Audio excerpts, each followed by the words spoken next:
네. 자, 레위기에서 거룩이라는 단어가 계속 반복 단어로 나오는데요. 레위기에서 무엇이 거룩하다고 얘기하는지를 한번 쭉 그냥 도표로서 정리를 봤더니 두 종류의 거룩이 있더라고요. 하나는 하나님이 거룩하신데요. 이 하나님의 거룩은 이제 절대적인 거룩이고요. 나머지는 물건, 사람, 장소, 제사를 드리는 행위, 어떤 특정한 날, 하나님께 드리는 예물, 음식 이런 것이 거룩하다고 표현을 하더라고요. 그래서 이 2번 물건으로부터 8번 음식까지의 이 거룩함이라는 것은 자체가 거룩한 게 아니라 하나님이 따로 띄어 놨다, 구별해 놨다라고 하는 용도가 다르다. 하나님이 이것을 다르게 띄어 놓으셨다. 이런 이제 의미가 되는 거고요. 이게 이제 바로 우리의 거룩입니다. 그래서 우리가 거룩하다라는 것은 세상적인 것과 다름을 뜻한다라고 보시면 되고요. 그래서 다르다라는 거 그냥 다르기만 하면 안 되는 거예요. 얘는 빨간색이면 나는 파란색이다. 이런 다름 얘기하는 게 아니고 하나님의 기준을 따르기 때문에 세상과는 다르다라고 하는 거. 그래서 세상은 누가 나를 한 대 때리면 2 대를 때려야 되는 거죠. 5의 세기로 때리면 10의 세기로 때려야 하는 거예요. 왜냐하면 만만하게 보이면 안 되기 때문에. 만만해 보이면 호구 잡히긴다고 그러잖아요. 그러니까 나를 함부로 대할 수 없게 이제 뭐 해야 되는 거 뭐 이런 것들이 이제 세상적인 질서 중에 하나라면 성경의 원리는 누가 오른뼘을 떼면 왼뼘을 돌려대고 겉옷을 달라고 하면 속을 주며 오리를 가자 하면 십리를 가고 나를 저주하면 나는 축복하고 하는 이러한 모습들이에요. 이게 지혜롭게 행해야 될 모습이긴 하지만 너무 문자적으로 하는 게 아니라 그러한 하나님의 말씀은 악을 악으로 한 대 때리면 2대 때리면 이길 것 같지만 사실은 결국 센 놈하고 만나면 지는 거잖아요. 내가 한 대 맞고 한 대 또 때릴 수도 없어요. 예 그냥 맞고만 있어야 되고. 그래서 "악으로 악을 이길 방법이 없다. 선으로 악을 이기는 삶을 선택해라."라고 하는 것을 하나의 격언적인 설명으로 "오른뺨 치면 왼뺨을 돌려달라."는 얘기지 예 "늘 처맞고 다녀라." 이런 의미가 절대 아니거든요. 예. 선으로 악을 이길 수 있는 방법이 진정한 방법이다라는 것들을 그런 문구로 설명한 건데 어쨌든 세상은요. 나한테 잘못하면 그냥 보복하고 싶어 하고 보복을 합니다. 소심하게든 강하게든. 티 나게 하든 티 안 나게 하든. 그래서 내가 직장에 갔는데 자꾸 직장 상사가 난 커피 타러 온 것도 아닌데 매일 아침마다 커피 타라고 하면 커피는 타지만 로얄 젤리도 담아 드리고 하는 이렇게 보복을 하든 이렇게 하는 건데 우리는 하나님의 가치를 갖고 있는 사람은 보복이 아니라 오히려 용서하고 화해하고 사랑하고 베풀고 힘이 생기면 다른 사람이 잘 되게 하는 데에 내 힘을 기꺼이 사용하는 종됨, 섬김의 리더십. 그래서 상자에 앉기를 거절하고 분명히 내가 가서 상자에 딱 앉으면 아무 말도 못할 상황이 있지만 말석에 앉기를 즐거워하고 하는 그러한 다름의 모습들이 이제 우리 가운데 필요하다는 거죠. 그 다름을 이 레위기에서는 거룩하다고 얘기하는 거예요. 그래서 하나님을 모르는 사람들하고 먹는 것도 좀 다르게 먹는 거예요. 옷 옷도 좀 다르게 입고. 예.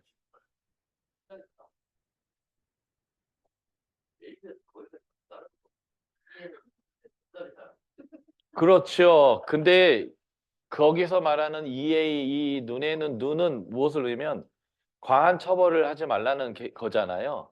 그러니까 그런 것 자체가 세상하고는 벌써 좀 다른 기준들을 계속 적용하고 있다는 거예요. 네.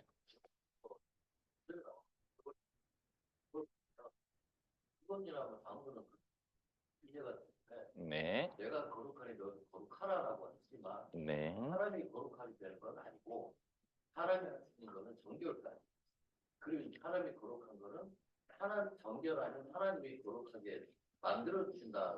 그거 만들어 주니까 사람이 거룩한 거잖아요. 그러니까 정결까지만 있는 게 아니라 거룩까지 간다니까요. 네. 그러니까 하나님 만들어 주시니까 거룩한 거예요. 네. 그래서 그 거룩에 그게 만드는 게 소위 말해서 이렇게 다른 DNA가 되고 절대 죄를 안 짓는 존재가 되고 이런 개념이 아니라 하나님의 기준, 하나님의 선의 기준에 내 삶을 맞춰가는 삶을 이제 거룩하다라고 표현하는 거예요. 근데 그렇게 되려면 하나님하고 계속 교제를 해야 돼요. 하나님 안에 있어야 되고 그게 바로 이제 정결을 통해서 그런 교제가 가능하고 하나님과의 계속적인 만남과 교제 안에서 용서할 수 있는 힘도 생기고 사랑할 수 있는 힘도 생기고 다르게 사는 힘도 생기는 거죠. 구약에서는 신약의 그 수준만큼을 요구하지 않았던 이유는 그들에게는 하나님이 누구인지 정확히 몰라요. 우리는 신구약 66권이 있고요. 우리에게는 구약에서 약속하셨던 예수님도 알아요. 그리고 구약에서 예언된 그 예수님을 통한 어 제사의 완결도 있어요. 우리는 다시는 더 이상 짐승을 바치지 않잖아요. 그러니까 예수님이 우리에게 더 요구하시는 거예요. 신약에서 살인하지 말라고 들었으나 진정한 의미는 이런 거다. 또 이혼에 대해서 이혼 불가다라고 얘기해서 예수님이 얘기하니까 아니 근데 신약 성경에 써 있지 않냐고 왜 이혼성 주라고 이혼 증서 주라 했냐고 그러니까 니들이 완악함 때문에 그때는 그 정도 선에서 한 거다. 그런데 원래 이 법의 취지는 이거야라고 이제 예수님 재해석하는 거니까 아까 말씀하신 것처럼 이제 신약 수준만큼은 아니지만 분명한 것은 하나님이 세상과 다른 기준을 율법을 통해서 레위기에 굉장히 많은 율법을 통해서 주셨다는 거예요. 그게 다르다는 거죠. 먹는 것도 그래서 다르게 먹어라. 입는 것도 다르게 입어라. 시간 활용도 다르게 해라. 일주일 사이클, 1년 사이클 계속 반복되는 그러한 삶의 주기 안에서 예. 하나님을 믿지 않는 구약의 모든 이방 민족들은 365일 매일 일하는 거예요. 노는 날이 없습니다. 부자야 매일 놀지만 왕과 귀족은 매일 놀지만 99%의 일반 사람들과 노예들은 매일매일 일하는 거죠. 그런데 하나님 나라 백성만 되면 그 집에 소, 나귀까지 다 일주일에 한 번씩 놀아요. 근데 노는데 무노동, 무임금 원칙이 적용이 안 됩니다. 놀고 근데 먹을 수 있어요. 그런 게 다른 거예요. 그 다름을 보면서 사람들이 야 저게 더 좋다. 저렇게 사는 게 사람다운 거지 않겠냐. 막 이런 매력들을 계속 느끼는 거죠. 근데 쟤들은 저런 시스템을 어떻게 갖춘 거야? 저런 일들이 어떻게 가능해? 봤더니 하나님이 그들의 왕이신 거예요. 그 하나님의 질서를 그들이 담고 있는 거죠. 이제 이게 그래서 이렇게 다르게 사는 것, 거룩함의 삶을 사는 것 자체가 제사장의 나라의 역할을 감당하는 요소가 되는 거다라는 거고요. 그래서 이 레위기는 그래서 그 다름의 기준을 하나님께서 주신다. 그래서 똑같은 유대인 중에서도 똑같은 이스라엘 백성 중에서도 레위인들은 따로 이렇게 떼어놔요. 그리고 거룩하다고 얘기해요. 그중에 제사장을 또 따로 또 떼어놔요. 예. 그리고 걔들 거룩하다고 얘기하는 건 그 자체가 질이 높다라는 뭐 이렇게 DNA 자체가 막 다르다 이런 개념이 아니라 그들이 살아가는 삶이 달라요. 왜냐하면 직업을 그렇게 규정해 놨고 그들이 말씀 가르치는 일, 제사하는 일, 아예 그래서 하나님만을 가까이 할 수밖에 없고 그래서 가까이 하기 때문에 벼락 맞아 죽을 확률도 있는 그래서 더 주의하면서 행동 하나 자기가 수행하고 있는 제사의 절차 하나하나를 하나님의 기준에 맞출 수밖에 없는 사람들이잖아요. 안 그러면 막 죽으니까. 그러니까 그런 사람들이 따로 띄어져 있고 따로 규정되어 있는 삶을 살다 보니까 그런 사람들을 또 거룩하다 이렇게 표현하고 그런 사람들이 입는 옷이 그래서 또 따로 되어 있는데 그걸 거룩하다 하고 그렇게 이제 거룩에 대한 이야기를 하고 있다라고 말씀드렸던 것입니다. 자, 이제 본문으로 들어가 볼게요. 1장 1절에 여호와께서 회막에서 모세를 부르셨다라고 하는데 하나님의 법궤가 있는 지성소와 향단과 그 등대와 떡상이 있었던 성소를 포함한 이 텐트를 뭐라고 부르는가 할 때 우리는 성막이라고 하는 이미지가 되게 강하겠지만 성경에서는 회막이라는 단어를 가장 많이 사용합니다. 회막이라는 것 자체가 모이는 텐트라는 뜻이에요. 모임의 장소. 다시 말해서 하나님 앞으로 나와서 하나님과 교제하고 하나님으로부터 구원을 경험하고 하나님으로부터 은혜와 도움을 경험할 수 있는 하나님과의 만남의 장소. 하나님 앞에서 백성들이 모이는 장소라는 의미의 회막이기에 가장 이 텐트를 설명하는 흔한 단어다라는 게 굉장히 중요합니다.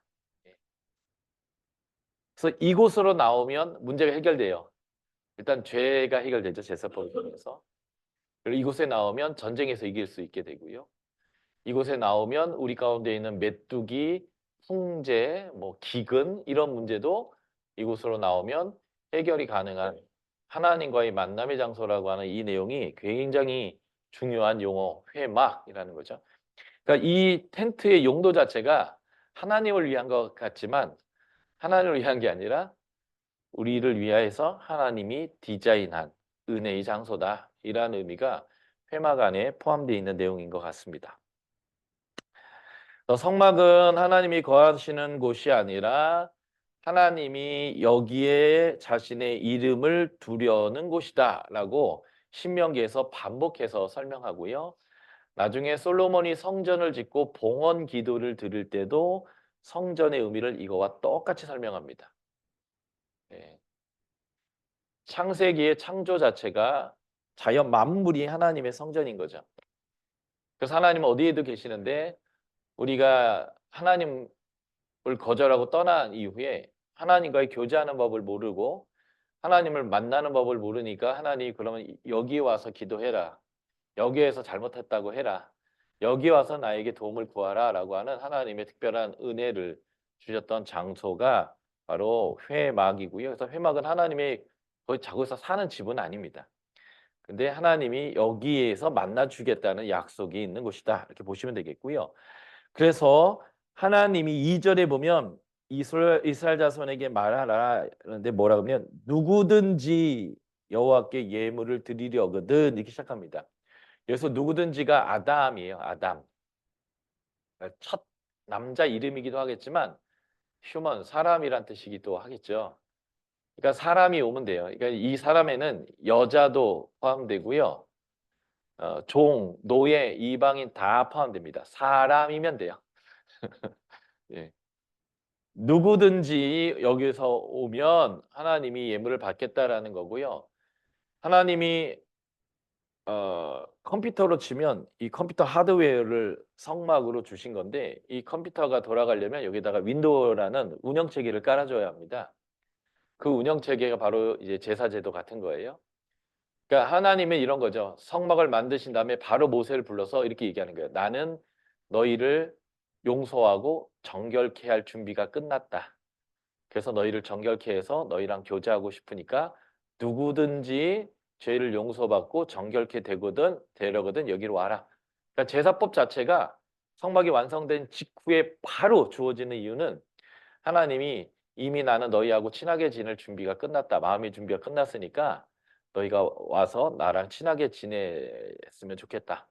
그래서 이 절차만 따르면 돼. 이렇게 얘기해 주는 하나님의 은혜다라고 보시면 되겠습니다. 그래서 5개의 제사를 제시해 주시는데 아까도 말씀드렸지만 예수 그리스도의 십자가의 사건을 통해서 이 5개 제사는 완결됐습니다. 이미 히브리서에서 그렇게 얘기해요. 단 한 번의 제사로 우리를 온전케 하실 수 있다. 이게 예수님의 제사의 특징이죠. 자, 5개 제사는 번제, 태워드리는 제사인데 예물의 종류별로 소냐, 양이냐, 염소냐 이렇게 이제 구별되어 있고요. 소제도 예물의 종류별로 설명됐어요. 부쳤느냐, 구웠느냐, 삶았느냐, 막 이런 것들이죠. 자, 화목제도 예물의 종류별로 되어 있는데 번제부터 화목제까지는 16절, 17절 정도를 다루고 있다가 속죄제로 가면 3배로 늘어나죠. 48절로 설명되어 있는데 여기는 계층별로 예물의 종류별로도 설명할 뿐만 아니라 다양한 죄 짓는 케이스까지를 규정해 놓습니다. 말 실수한 것까지 하나님께서 쭉 언급하는데 그만큼 우리가 죄를 짓는 일들이 많고 케이스들이 많은데 그 모든 것들을 하나님이 용서하시겠다라는 것이고 그러한 죄들에 대해서 하나님이 이제 세밀하게 언급하는 내용 자체로도 속죄제가 제일 중요한 제사겠구나라는 것들을 이 비중이죠. 무엇을 더 많이 집중해서 다뤘는가 할 때 이 속죄제사가 제일 중요한 것 같습니다. 그리고 속건제가 주어지는데 이건 13절 정도로 되어져 있어요. 죄의 종류별로 되어 있고요. 5개의 제사가 있다면 이 5개의 제사를 집행하는 방식으로서의 4가지 방식이 있습니다. 가장 보편적인 것이 태워드리는 제사, 화제이고요. 요제라고 하는 것은 흔드는 겁니다. 하나님 앞에 이렇게 흔드는 거고 거제는 들어 올리는 거죠. 그래서 옛날에 아내들은 남편에게 밥상을 할 때 눈썹에 맞춘다고 했잖아요. 거안제미. 그래서 이제 이렇게 들어 올리는데 흔들거나 들어 올리는 것은 하나님께 보여준 다음에 제사장 몫으로 가는 이런 경우들이 대부분입니다. 그리고 전제라고 해서 포도주나 독주, 술 같은 것을 이제 부어 드리는 건데 화제 자체가 본문에서 뭐라고 했냐면 태워드려서 올라가는 것이 하나님께 향기롭다라고 했는데 그 향을 더 증가시키도록 하는 이것이 술을 부어 드리는 거죠. 저희가 이제 스테이크를 굽거나 이렇게 할 때 포도주에 좀 담갔다 굽는다든지 아니면 잡내 나는 고기들을 잡내를 잡을 때 이제 소주나 미림이나 뭐 이런 것들을 쓰게 되는데 그런 의미 같은 건데요. 이 사도 바울은 빌립보서에서 너희의 봉사와 섬김 위에 내가 전제처럼 부어져도 나는 기쁘고 기쁘겠다라고 이제 표현했는데요. 신약에서는 이제는 더 이상 짐승을 바쳐드리진 않고 우리의 삶이 하나님께 드려지는 산 제물, 산 제사가 되는데 그때 자신이 술처럼 부어져서 너희들이 하나님께 삶의 예배가 드려지는데 내가 사용되고 나는 날라가 없어져도 기쁘고 기쁘겠다 이런 표현을 쓸 때 이런 전제적인 의미로 그런 것을 사용했었습니다. 자, 요런 5개의 제사와 4개의 제사 드리는 방법. 예. 예를 들어서 전제가 부어드리는 방법으로 한다면 그 방법에 들어가니까 어떤 재물을 드리느냐는 걸 우리가 한다면 네. 차라리 이제 5개 중에 헷갈려가지고 보니까 그 제사 드리는 목적에 따라 분류를 한다 그러면 속죄제, 속건제, 화목제는 명확해요.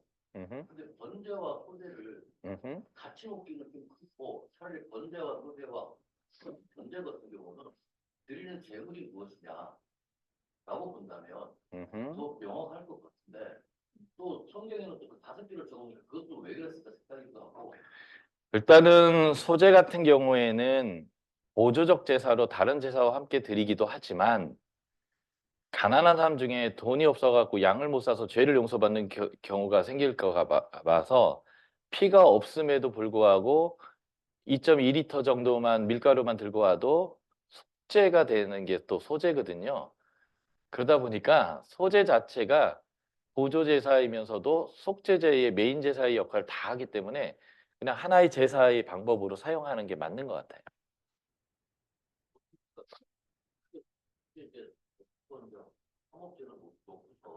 그 보통이란 건 어디서부터 나온 개념인지는 잘 모르겠는데, 예, 그러니까요. 그러니까 본인의 개념을 보통으로 이제 전제하시면, 예. 아니요, 본인이 이해가 안 되는 것뿐이고요. 번제 자체가 엄청 중요한 제사예요. 네.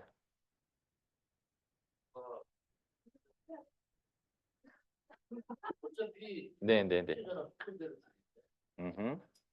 그 자체가 번제나 소제나 하면 다 같이 되니까 네. 따라서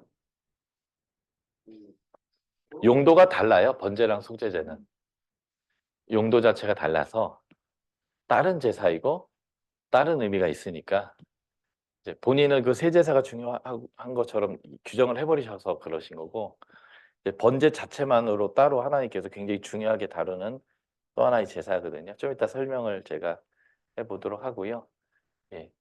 일단은 세 개를 보통으로 보시고 나머지 두 개를 보시는 의미를 이제 아니 그렇게 생각할 수 있잖아요. 해석자에 따라서 이렇게 정의를 내려보니까 '그런 거다.'라고 이제 예 명확해지면 그렇게 이제 하시면 되는 건데 일단은 설명을 한번 들어보시면 어떨까 싶습니다.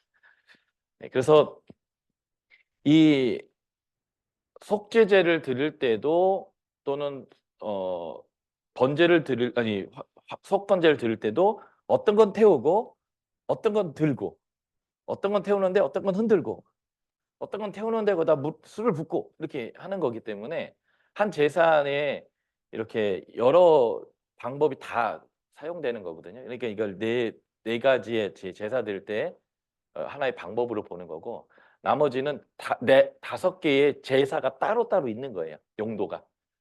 각자마다 용도가 있기 때문에 그 5개 중에 3 개가 더 중요하다라고 생각할 수는 있는데 5 개가 있는 거예요, 제사가. 하나님이 5 개로 딱 분류해서 "이거는 이렇게 이런 용도로 이런 방식으로 드려라."라고 분명하게 분류해 주셨으니까 그것을 이제 우리는 5 개로 본다라고 말씀드린 겁니다. 네 감사합니다. 자 번제부터 한번 저희가 살펴볼까요? 제가 일부러 제사 제도를 할 때는 이렇게 반복 단어를 한번 구분해 봤습니다. 그러니까 이제 반복하고 있다라는 건 되게 중요한 부분인데요. 특별히 번제를 드리기 때문에 번제가 제일 많이 나왔고 8번. 그게 이제 예물이에요. 이 예물이란 단어가 히브리어로 고르반이에요. 그래서 신약에서 고르반 아시죠? 하나님께 드림이 되었다 하면 부모한테 안 드려도 된다. 예, 그게 이제 예물이란 단어인데 그 예물이 반복됐고요. 그때 여호와 앞에 와라. 그러니까 이제 회막이라는 건 하나님 얼굴 앞으로 오는 건데 제사란 결국 뭐냐면 영혼 없는 사과가 아니라 진정한 하나님 앞에 회개를 요구하는 거예요. 쉽게 말하면 어 성막이 지금 제주도에 있는데 여러분들 대전 사시잖아요. 예, 죄가 있으면 비행기 타고 제주 오라는 얘기죠. 그러니까 이제 그냥 "미안해." 하고 영혼 없는 사과를 하지 말고 진짜 잘못했다고 보면 하나님 얼굴을 찾아와서 눈을 마주 보고 예 하나님 앞에 진정한 사과, 잘못했음을 고백하고 돌이킨다는 의지를 보이는 것 이게 기본적으로 제사고요. 그래서 제사는 여호와 앞으로 나와서 하나님께 자신의 것들을 고백하는 그런 내용이 되겠고요. 여기서 이제 중요하게 구분돼야 될 게 그와 아론의 제사장들, 아론의 아들들 제사장들이란 단어예요. 무슨 말이냐면 우리가 잘못 생각하면 제사는 예배드리는 사람이 양 데려와 가지고 제사장 줘 버리면 제사장이 다 알아서 하는 것처럼 보이지만 사실은 상번제라고 해서 누가 무슨 죄를 졌는지는 모르지만 제사장이 대표로 드릴 때에는 제사장이 그렇게 하고요. 그리고 절기 때마다 전체 백성을 위해서 제물을 드려야 하는 그런 대표성일 경우에는 제사장들이 알아서 다 하겠지만 내 죄를 용서받기 위해서 대전에 있는 분들이 제주도까지 짐승을 끌고 와서 제사를 드리는 경우에는 제사를 드리는 사람이 해야 될 일이 훨씬 더 많아요. 제사장은 그냥 보조만 합니다. 그 사람이 피 받아오면 피 뿌리고 그 사람이 다 각도 갖고 오면 그 일부 태우고 이런 것만 하고요. 실제 제사에서 짐승 잡고 피 뽑고 가죽 벗기고 예 살 다 저며내는 각을 뜨는 것들은 다 그가 하는 거예요. 예배자가. 내가 죄가 있다라고 인정하고 그 먼 길 마다하지 않고 온 그가 하는 행위예요. 그래서 제사에서 보면 제사장이 하는 일보다 예물을 드리려고 온 예 그 사람의 역할이 훨씬 더 예 세부적으로 많습니다. 예. 한번 보실까요? 제 번제 같은 경우에는 제물의 종류가 3 종류가 있는데 이때 번제는 수컷을 드리게 돼 있어요. 어 구약과 교수님들에게 들어보니까 고대에는 수컷이 암컷보다 비쌌답니다. 그러니까 수컷으로 드린다라고 하는 것은 더 비중 있는 제사이고 더 많은 재물을 돈을 드려야 되는 제사라는 거고요. 제사의 장소는 여호와 앞에 나오는 건데 하나님이 받으실 수 있도록 기쁘시게 드려야 된다 이렇게 되어 있는데요. 보시면 예배자, 그로 되어 있는 예물을 들고 오는 사람과 제사장, 그들이 하는 일이 있습니다. 먼저 이제 예물을 들고 와서 제사장 앞에 죄를 고백해요. 그리고 소나 양이나 염소에게 손을 얹는데 기대서 않습니다. 그러니까 떠넘기는 거예요. 내 죄를 그에게 떠넘기는 거죠. 그래서 떠넘긴 다음에 어떻게 하냐면, 자, 상상을 해보세요. 여러분들 손에 칼을 쥐고 소의 목을 땁니다. 그래서 그 피를 다 본인이 받습니다. 그걸 받은 것을 제사장에게 가져다 주면 제사장이 그것을 제단 뿔에 바르고 제단에 뿌리거나 붓습니다. 제사장이 그렇게 그 피로써 제단에 이렇게 하는 동안 예배드리는 사람이 해야 되는 일은 이제 가죽을 벗기는 겁니다. 가죽을 벗길 때는 여기 양이나 소의 이게 손목부터 이렇게 칼로 여러 번 긁어서 씩 해가지고 쭉 가죽을 쭉쭉쭉쭉 벗겨낸 다음에 어, 각을 뜨는데, 각을 뜬다는 거는 마디마디를 다 잘라내는 거예요. 이렇게. 그러니까 이제 내가 죽어야 되는데 네가 죽는구나 이제 하면서 마디마디 쪼개가지고 그것을 또 제사장에게 가져오면 제사장이 그것을 이제 태우고 이렇게 처리하는 이런 과정을 하는데, 번제의 특징은 다 태워드리는 겁니다. 예, 그래서 제사장 몫이 없고요. 예, 다 태워서 온전한 헌신을 보여주는 그런 제사가 되고요. 번제의 중요한 특징은 자발적인 제사적 성격을 띠고 있습니다. 물론 상번제 같은 경우에는 하나님이 의무적으로 드리는 거지만, 개인이 드리는 번제인 경우에는 자발적으로 하나님께 드리는 것인데, 이러한 자발적인 번제의 모습을 제일 잘 보여줬던 예를 굳이 따지자면 욥입니다. 욥. 욥기 1장 2장에 욥의 의로움을 설명하는 과정에서 나온 내용이지만, 자식들이 잔치를 벌이고 나면 무슨 죄를 졌는지는 모르겠지만 욥은 애들이 술 먹고 이렇게 흥청망청 이렇게 기분이 들떠 있다가 자기도 모르게 무슨 죄를 졌을 것 같으니까 이 욥은 그냥 예방 차원에서라도 애들 숫자에 하나씩 해서, 하나님 혹시 우리가 잘못한 게 있으면 이거 받으시고 진노를 좀 느그러뜨려 주십시오라고 해서 하나님께 자발적으로 번제를 드렸습니다. 그래서 이 번제가 가지고 있는 가장 중요한 효과는요, 역할은 하나님의 진노를 누그러뜨리는 일입니다. 예. 어, 그래서 하나님은 이스라엘 백성들이 이제 제주도에만 성막이 있는데 저기 함경도서부터 쭉 다 흩어져 사는 거잖아요. 12개 지파로. 그러니까 자주 못 온단 말이죠. 제사드리러 오다가 1년 다 보내요. 인간이 죄를 워낙 잘 쉽게 짓기 때문에. 예. 그래서 제사를 제주도에 와서 보내고 돌아오다가 비행기 딜레이 되면, 저처럼 딜레이 되면 막 1시간씩 지나면 또 입에서 욕지거리 나와요. 제가 공항을 1년에 거의 어 7-80일은 공항에 제가 가는데, 제주도 가는 비행기가 딜레이가 되게 심하거든요. 그래서 공항 직원하고 싸우는 아저씨들 자주 봅니다. 왜냐면 급하거든요. 자기네들은 정시에 떠나면 늦게 오면 태워주지도 않으면서 1시간 뭐 1시간 반 딜레이하는 건 미안하다는 말로 다 때우니까. 근데 정말 막 다급한 사람들, 저처럼 오늘 요 강의 시간에 와야 되는데 그 비행기가 딜레이되면 여기 못 오는 상황이 막 벌어지잖아요. 그러면 이제 막 승질이 나니까 가서 이제 따지는데, 그 말단 직원들이 무슨 힘이 있습니까? 예, 사장님이 오셔 가지고 뭐 보상해라 하라든지 뭐 이렇게 해 줘야 되는데, 그 사람들의 매뉴얼에는 미안하다고 계속 해라 이렇게 되어 있는데 근데 거기 대고 막 승질이 나니까 계속 싸우고 있고 둘의 대화는 무한 반복이에요.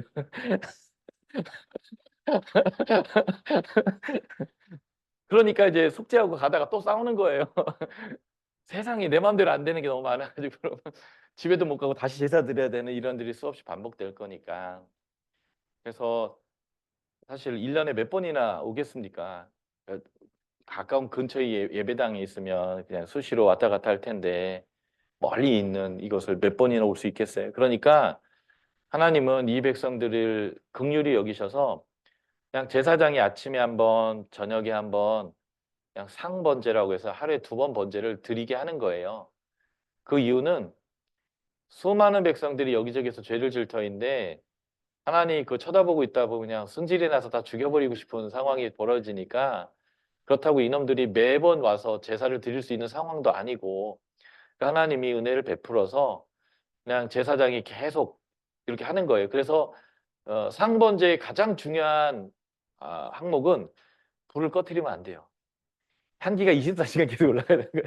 하나님의 진노를 계속 이렇게 누그러뜨려 주는 이러한 의미의 제사가 번제다라는 거죠. 그런데 이게 누그러진 것이지 속죄가 이루어진 게 아니에요. 그래서 이거를 의존하고 이제 계속 번제를 드리고 있으니까 나한테 번개는 안 올 거다, 벼락은 안 맞을 거다 싶어서 계속 그렇게 살다 보면 어떤 결과가 나오냐면 축복과 저주 중에 저주의 상황, 자꾸 기근이 오고 수확 다 해놓으면 적군이 와서 싹 가져가 버리고, 열심히 키워놓으면 메뚜기 떼가 싹 앉았다 가면서 뭐 나만 아는 게 없고 막 자꾸 이런 일이 벌어지는 거죠. 그럼 어떻게 해야 되냐면 살고 싶으면 이제 하나님하고 화해를 해야 되는 거예요.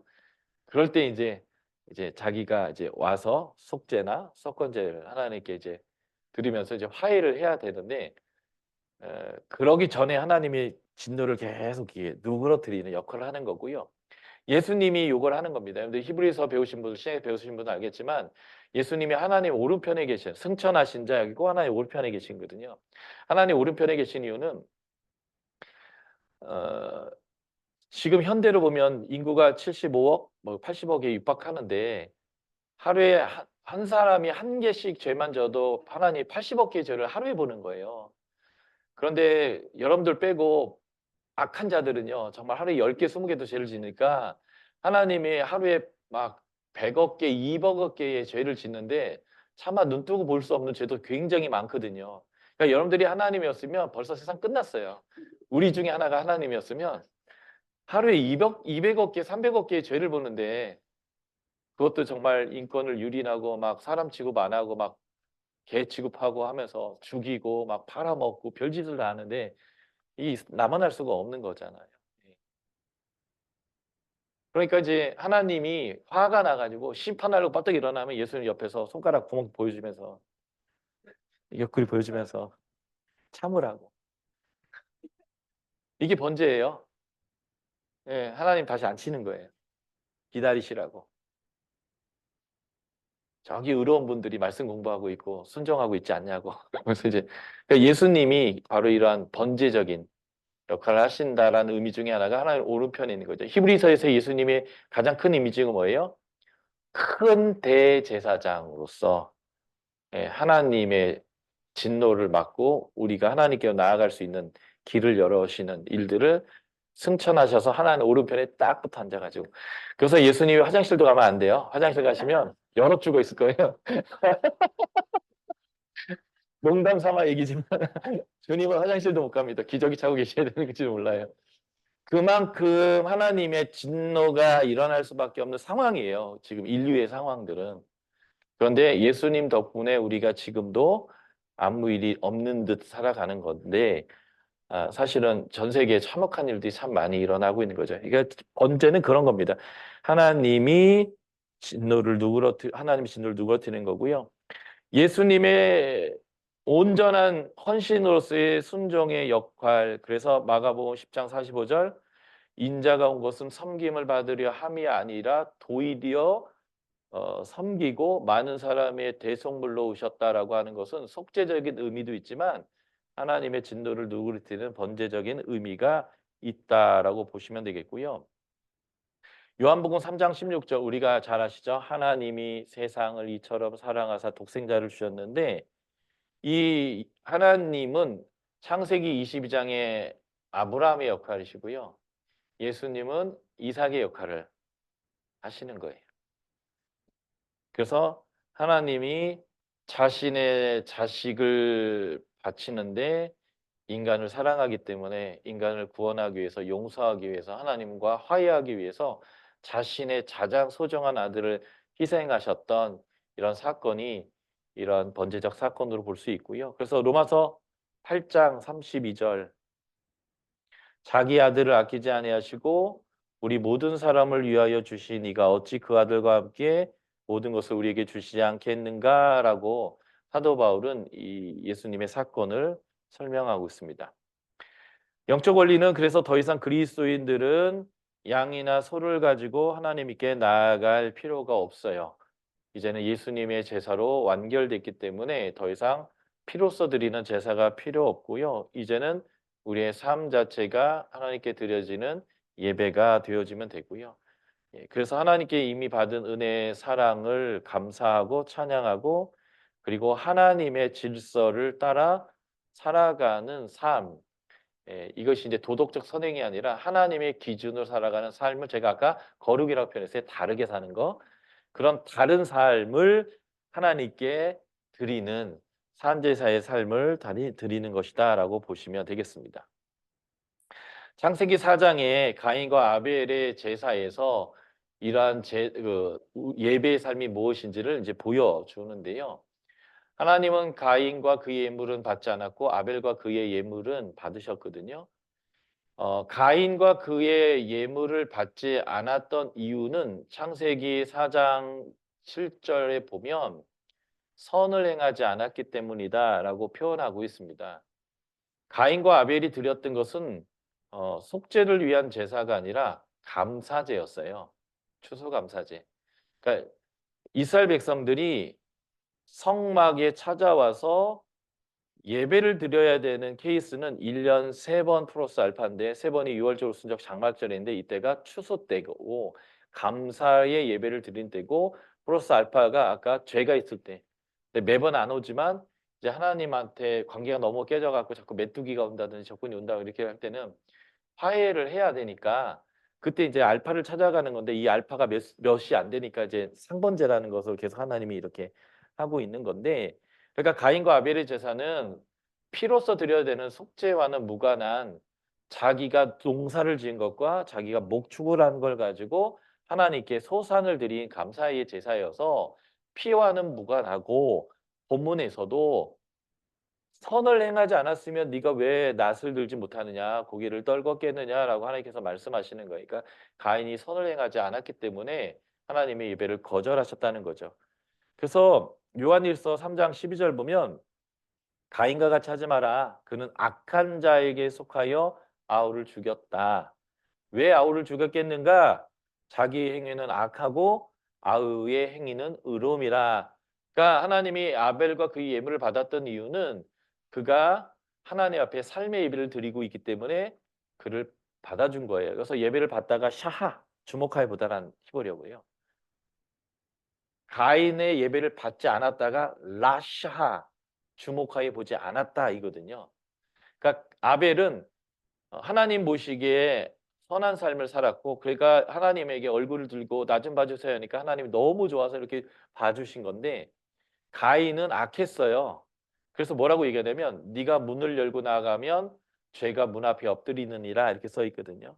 그 엎드린다라는 것이 호랑이나 사자가 사냥하기 위해서 엎드려져 있는 웅크려져 있는 상태를 뜻하는 거여서 이제 가인은 문만 열고 나가면 이제 죄에 잡혀먹을 수준까지 죄를 계속 누적해 놓은 이 상태여서 지금 하나님이 이 예배를 받아주시면 자기는 아무 문제가 없는 줄 알고 지금 살던 대로 살다가 죄에게 잠식되어 완전히 죽을 상황이 되니까 하나님이 이제는 못 받아주겠다 해서 문제를 삼으신 거고 문제를 삼아서 문제가 있는데 고개를 떨구니까 하나님이 한 달 만에 찾아오셔서 뭐가 문제인 줄 아니?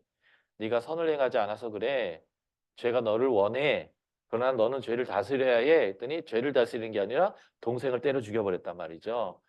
예. 그러니까 예배라는 것은 결국 뭐냐면 하나님이 우리를 보시기에 좋은 모습. 가인에게 고개를 돌린 이유가 뭔지 아세요? 그 죄 많은 인간을 하나님이 이 불꽃 같은 눈동자로 그냥 째려보면 죽으니까 안 죽이고 싶어 갖고 고개를 돌리시고 진정하시고 얘가 고개를 떨군 걸 보고 "야 문제 뭔지 아냐?" 하면서 이렇게 솔루션을 제시하셨던 그 모습이거든요. 그래서 이 가인과 아벨의 이 제사에서의 예배의 핵심은 삶의 예배였다는 거예요. 그래서 히브리서 11장 4절에서 아벨이 믿음으로 더 나은 제사를 드렸다라고 하는 것은 삶을 살았다라는 것을 믿음이라고 표현하는 거고요. 그래서 우리가 잘 알다시피 로마서 12장 1, 2절, 로마서 12장 1장부터 11장까지는 모두가 죄인이지만 모두가 은혜로 말미암아 믿음으로 구원을 얻었다. 다 죄인이 다 구원을 얻은 거야. 그러니까 어떻게 하라고요? 뭐 짐승 잡아드리는 제사 필요 없으니까 산 제사를 드려라. 이게 영적 예배다. 이렇게 표현한 거거든요. 영적 예배라는 단어 자체가 로기코스, 영적이라는 로기코스라는 단어인데 로고스와 관련된 단어로요. 말씀에 합당한 예배가 영적 예배예요.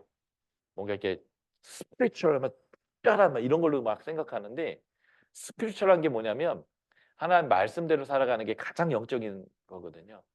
말씀에 합당한 삶을 살아라. 그래서 12장 2절이 뭐라고 하냐면 이 세대를 본받지 말고 분별하는 삶을 살아야 되는데 하나님이 뭘 선하다고 하는지, 뭘 온전하다고 하는지, 뭐를 기뻐하시는 기뻐한다는지를 분별해서 그것을 선택하는 삶을 말씀에 합당한 예배인 산제사다. 이렇게 이제 표현했는데 바로 아벨의 제사가 보여주는 메시지가 바로 신약의 메시지와 똑같다라는 거고요. 예. 그래서 이제는 더 이상 제사를 드릴 필요가 없다면 삶의 예배를 드려라라고 하는 것이고요. 그래서 히브리서에서는 우리의 입술의 찬양이 예배다라고 표현했고요. 빌립보서 4장 18절 같은 경우에는 하나님의 선교에 참여하기 위해서 선교 헌금을 한 것을 사도 바울은 하나님이 받으실 만한 향기로운 예물이다라고 표현했어요. 그러니까 돈 많이 드리는 것 자체가 예배다라고 하는 게 아니라 선교에 참여하기 위하여 자신의 예물을 이렇게 모으고 그걸 가지고 하나님의 일에 참여하려고 했던 그 자세가 그런 것이겠죠. 예. 그래서 신약에서 보면 베드로전서 2장 보면 너희도 산돌같이 이 산돌이 예수님이거든요. 신령한 집으로 신령한 집이 뭐냐면 성전을 얘기한 거죠. 너희가 예수님처럼 성전으로 세워지고 예수 그리스도로 말미암아 하나님이 기쁘게 받으실 신령한 제사를 거룩한 제사장이 되라. 다른 사람과 다른 가치, 다른 언어, 다른 결정, 다른 것으로 살아가는 삶이 우리가 믿지 않는 자들이 하나님께 나올 수 있도록 인도하는 제사장의 삶이 되는데 바로 그러한 것이 신령한 제사다. 이렇게 이제 표현하는 거죠. 예. 이게 이제 번제를 완성하신 예수님으로 말미암아 우리가 번제를 드릴 필요는 없이 우리의 삶의 예배가 헌신되는 번제와 같은 삶으로 살아내도록 하는 신약의 메시지다. 왜냐하면 제가 자꾸 왜 신약을 연결하냐면요. 구약대로 살 필요가 없으니까 지금. 예. 그것을 이제 우리가 그대로 살아야 하면 이제 달달달 외워야 되거든요. 안 그러면 벼락도 맞고 그러니까 달달들도 외워야 되고 지켜야 되는데 지금은 그런 이제 완결된 제사이기 때문에 신학적 의미가 우리한테 상당히 중요하다. 그러나 예수님이 오기 전 유대인들에게는 이건 문자적으로 지켜야 되는 순서를 문자적으로 지켜야 되는 그런 내용이 되겠죠. 자, 소제입니다. 소제에도 아론과 아들들에 대한 내용이 많이 나오죠. 예, 소제는 그 사람이 할 일보다 제사장이 대부분 해요. 이제 가져오면 제사장이 알아서 다 하는 거의 이런 내용이고요. 예, 소금, 누룩이란 단어가 반복된다라는 걸 좀 기억하셨으면 좋겠습니다. 자, 민하라는 거고요. 이제 빌려주다, 선물을 주다는 만화의에서 나온 동사에서 나온 명사 민하인데 이름에서 알 수 있듯이 선물, 곡물, 재물의 뜻이 있습니다. 그러니까 하나님께 조공 바치는 거와 같은 거고요. 다양한 방식으로 하나님이 주신 소산물을 가공해서 하나님께 이제 드리게 되는데 뭐 고운 가루도 드든 화덕에 붙이든 이제 그 의미를 영적으로 다 해석할 필요는 굳이 없을 것 같고요. 이제 여호와에게 이 제물을 예부자가 가져오면 제사장은 일부를 취해서 태우고 나머지는 제사장의 몫이 되어지는 제사입니다. 자, 여기서 공통사항은 누룩을 넣어서는 안 되고요. 소금은 꼭 쳐야 합니다. 그리고 꿀도 넣어서는 안 됩니다. 넣지 말아야 되는 것은 누룩과 꿀이고요. 예, 누룩 넣어야 빵이 맛있고 꿀을 넣어야 빵이 단데 빼라라는 거고요. 예. 소재의 의미를 보시면 번제와 그리고 항상 화목제와 함께 드려지는 보조제사적인 역할입니다. 하나님이 소재를 이거와 함께 드리라고 계속 하고 계신데 이제 가난한 사람들을 위한 속죄의 의미로 사용되긴 하지만 일반적인 속죄는 피로 하는 거고요. 근데 돈이 너무너무 없는데 돈이 없어서 속죄를 못 받는 일이 없도록 하나님은 소재조차도 가난한 사람을 위해서 허용하신 거고요. 구약 신학적 의미는 하나님의 언약적 자비를 깨달아서 매일매일의 삶을 하나님께 헌신하는 거. 그래서 이것을 대표적으로 보여지는 상징적 행동이 진설병이라고, 예, 빵 10개가 매일 이렇게 이제 하나님께 이제 바쳐지게 되는 건데 그런 거고요. 신약에서는 예수 그리스도께서 자신의 몸을 완전히, 예, 밀이나 보리를 갈아서 가루로 만드는 것처럼 자신을 온전히 하나님께 드린 이런 것들. 그래서 예수님은 요한복음 6 장에서 자신을 생명의 떡이다라고 얘기하셨는데 그래서 이제 진설병의 의미 같은 거죠. 예수님은 생명의 떡이신데 그래서 신약에서는 이 소재가 예수님을 의미하고 예수님을 통해서 완결된 제사로 보시면 되고요. 누룩과 꿀을 넣지 말아야 되는데 왜 넣지 말아야 되는지를 본문이 명확하게 설명하고는 있지 않지만 두 개의 공통된 특징은 발효되는 성질 때문일 거라라고 학자들은 많이 추정하고요. 신약에 오면 누룩이 등장할 때 제일 많이 등장하는 것이 죄와 연결해서 누룩을 언급합니다. 예수님이 배 타고 가면서 바리사인과 헤롯의 누룩을 조심해라 뭐 이렇게 설명한다든지 이제 고린도전서 5 장에 보면 어 아버지와 아들이 한 여자와 성관계를, 예, 갖는 그런 영적 아주 육체적 타락의 일들이 벌어지는데 그 사람들이 부끄러움 없이 교회를 잘 다니거든요. 그래서 사도 바울이 고린도전서에 이 편지를 보낼 때가 6 월절이 얼마 안 남았을 때인데 이 편지를 보내면서 "누룩 없는 6 월절을 보내라." 원래 6 월절에 같은 절기가 무교절이라고 누룩을 안 넣잖아요. 안 빵을 먹는 거잖아요. 원래는 그날 밤 갑자기 밤에 쫓아내는 바람에 이제 최대한 빵을 많이 구워 가지고 싸질러 메고 나가는데 누룩 넣고 구울 시간이 없어서 반죽해서 그냥 바로 구워 갖고 싸질러 메고 나갔기 때문에 그게 이제 누룩이 없는 걸로 됐는데 요즘까지 이제 신약 시대부터 요즘까지 유대인들의 전통에서는요.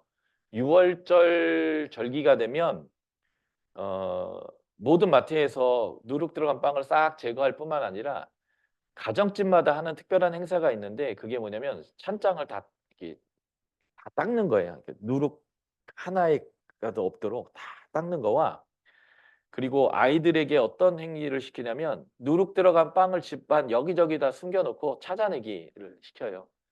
그래서 누룩 하나 없이 다 청소하는 거와 누룩 있는 것을 싹 제거하는 일들을 하는데 이게 이제 죄 짓지 않는 삶으로 연결하고자 하는 하나의 행동으로 신약이 다 연결됩니다. 그래서 신약에서 "누룩 없는 유월절 보내자."라고 사도 바울이 얘기한 것은 너희의 음행을 처벌하고 교회가 죄 없는 상태에서 유월절 절기를 보내자 이렇게 연결할 때 이렇게 얘기하거든요. 그래서 긍정적으로 누룩을 사용할 때는 마태복음 13 장에 천국은 마치 무엇 무엇과 같은데 이 말 안에 이제 밀가루에 누룩이 들어가면 전체를 부풀게 한다라고 하는 요 본문 말고는 대부분 죄와 연결시키는 이제 본문이 되거든요. 그래서 아마 누룩은 번지고 발효시킨다라고 하는 이 의미가 죄와 연결돼서 이제 늘 해석되기 때문에 아마 누룩은 "꿀과 함께 넣지 말라."라고 하는 그런 의미가 있다라고 해석하고요.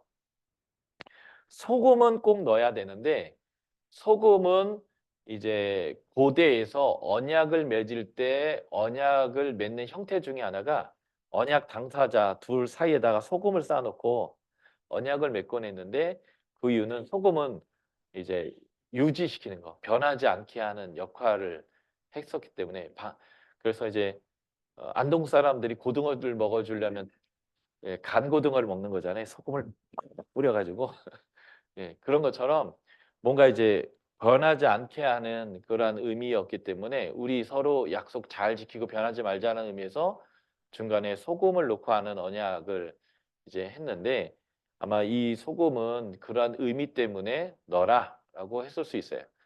그래서 어 정확하진 않지만 누룩과 꿀, 소금을 넣고 이것 누룩과 꿀을 안 넣는 의미는 그런 것과 깊은 연관이 있을 것이고요. 중요한 것은 이 소재조차도 예수 그리스도의 제사를 통해서 완결되기 때문에 더 이상 우리가 드려야 할 그런 제사의 형태는 아니다라고 보시면 됩니다. 내일 제가 이제 속죄제, 속건제 쪽 화목제까지 다 설명드리겠지만 결국 이 제사 부분 예수 그리스도를 통해서 이루어질 속죄와 하나님과의 화목과 그리고 하나님을 향한 우리의 헌신의 모습에 대한 모든 일들이 예수님을 통해서 예 완결되고 하나님과의 가까워졌다라고 하는 의미를 담고 있다라고 보시면 될 것 같습니다. 오늘 강의 여기까지 할까요? 제가 기도하겠습니다.